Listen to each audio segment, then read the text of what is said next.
जिस शहर को कभी भारत का गार्डन सिटी कहा जाता था, वहां अब पानी के लिए झगड़े हो रहे हैं। हजारों लोगों ने बीते 24 घंटे में बेंगलोर छोड़ दिया। जो रह गए हैं वो पानी के लिए एक दूसरे की बाल्टी से पानी चुराने पर मजबूर हो गए हैं। ये स्थिति मजाक नहीं है, ये आज की सच्चाई है। एक ऐसा डरावना भविष्य जो अब वर्तमान बन चुका है। और ये सिर्फ बेंगलोर की कहानी नहीं है, ये हर उस शहर की कहानी बनने वाली है जहां विकास के नाम पर प्रकृति की हत्या की जा रही है। 1968 में बेंगलोर के 68% हिस्से में हरियाली थी। जगह जगह झीलें थीं, पेड़ थे और जमीन पानी को अपने भीतर समेट कर रखती थी। लेकिन जैसे जैसे टेक्नोलॉजी आई, शहर स्मार्ट बना, इनोवेशन बढ़ा, हमने प्रकृति को पीछे छोड़ दिया। 2017 तक आते आते बेंगलोर की ग्रीनरी घटकर मात्र 14% रह गई और 2025 तक ये और नीचे गिर गई है। आज हालत ये है कि शहर की ज्यादातर झीलें या तो सूख चुकी हैं या सीमेंट के जंगलों के नीचे दफन हो चुकी हैं। और इसी के कारण आज बेंगलोर पानी की भयानक किल्लत से जूझ रहा है। लोग सुबह उठते ही सबसे पहले पानी के लिए कतार में लगते हैं। टैंकर माफिया ने रेट्स आसमान पर पहुंचा दिए हैं। एक पानी का टैंकर जो पहले 800 से 1000 में आता था,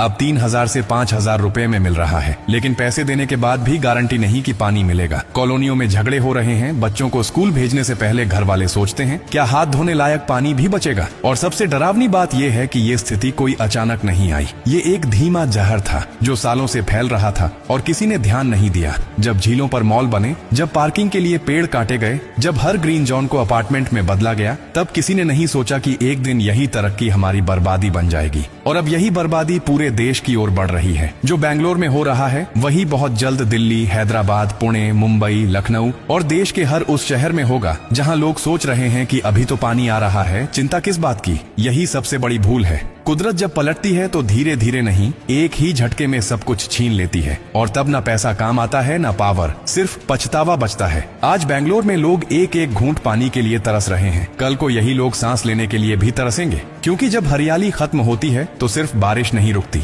हवा झर बनती है, जमीन बंजर हो जाती है और इंसान की रगों में बहता खून भी धीमा पड़ने लगता है। अस्पतालों में लोग kidney failure, skin problems, breathing disorder और डिहाइड्रेशन से मर रहे हैं। और इसका कारण कोई महामारी नहीं, कोई वायरस नहीं, बल्कि हमारी ही बनाई हुई विकास की मानसिकता है जिसने हमें विनाश की ओर धकेल दिया। अब भी समय है, लेकिन बहुत कम। हमें अपने शहरों को बचाने के लिए युद्ध स्तर पर काम करना होगा। हर खाली जमीन पर पेड़ लगाना होगा। बारिश के पानी को जमीन में जाने देना होगा, न कि सीमेंट से ढक देना होगा। हमें green zone, natural lakes, water harvesting और क्लाइमेट सेंसिटिव कंस्ट्रक्शन को प्राथमिकता देनी होगी। अगर हमने आज भी सिर्फ सोशल मीडिया पर पोस्ट डालकर समझ लिया कि हमने पर्यावरण बचा लिया, तो फिर कल जब टॉयलेट में पानी नहीं होगा, पीने के लिए बूंद बूंद तरसेंगे, तो वही सोशल मीडिया हमें बचाने नहीं आएगा। और हाँ, ये सोचकर मत बैठ जाना कि हम तो एक छोटा सा हिस्सा हैं, हमारी वजह से क्या फर्क पड़ेगा। फर्क पड़ता है। आज बेंगलोर का हर व्यक्ति यही सोच रहा था और आज वो घर छोड़कर पानी की तलाश में भटक रहा है। अगर अपने बच्चों को वो भविष्य नहीं देना चाहते तो अभी से बदलाव लाना होगा, वरना एक दिन तुम अपने बच्चों से नजरें नहीं मिला पाओगे जब वो पूछेंगे, पापा आपने पानी क्यों खत्म होने दिया।